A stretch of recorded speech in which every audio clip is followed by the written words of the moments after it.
Hi guys, it's Saturday. என்னதான் இது மழைக்காலமாக இருந்தாலும் சூரியன் கொஞ்சம் கூட கருணையே காட்டாமல் வெயில் வெளுத்துக்கட்ட தான் செய்யுது.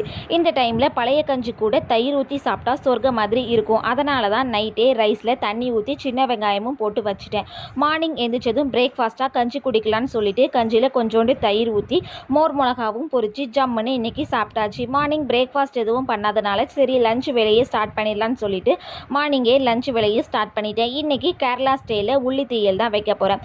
அதுக்கு பேனில் மல்லி, வரமிளகா, துருவி வச்சுருக்க தேங்காவை ஆட் பண்ணிவிட்டு நல்ல கோல்டன் ப்ரௌன் கலரில் வர வரைக்கும் வறுத்துட்டு அதை பேஸ்ட் மாதிரி அரைச்சி வச்சுட்டேன். அப்புறமா அதே பேனில் கொஞ்சோண்டு கோகோனட் ஆயில் ஆட் பண்ணிவிட்டு அது கூட கடுகு, சின்ன வெங்காயம் சேர்த்து அது நல்லா வதங்கினதுக்கப்புறம் இது கூட மஞ்சத்தூள், சால்ட்டு, நம்ம அரைச்சி வச்சுருக்க பேஸ்ட்டையும் இது கூட சேர்த்துட்டு பச்சை வாடை போனதுக்கப்புறம் புளி தண்ணி ஊற்றி ஆயில் பிரிஞ்சு வந்ததுக்கப்புறம் கொஞ்சோண்டு வெல்லம் ஆட் பண்ணி எடுத்தோம் அப்படின்னா அடிப்பொலியாக இருக்கும். நீங்களும் ட்ரை பண்ணி பாருங்கள். பாய்.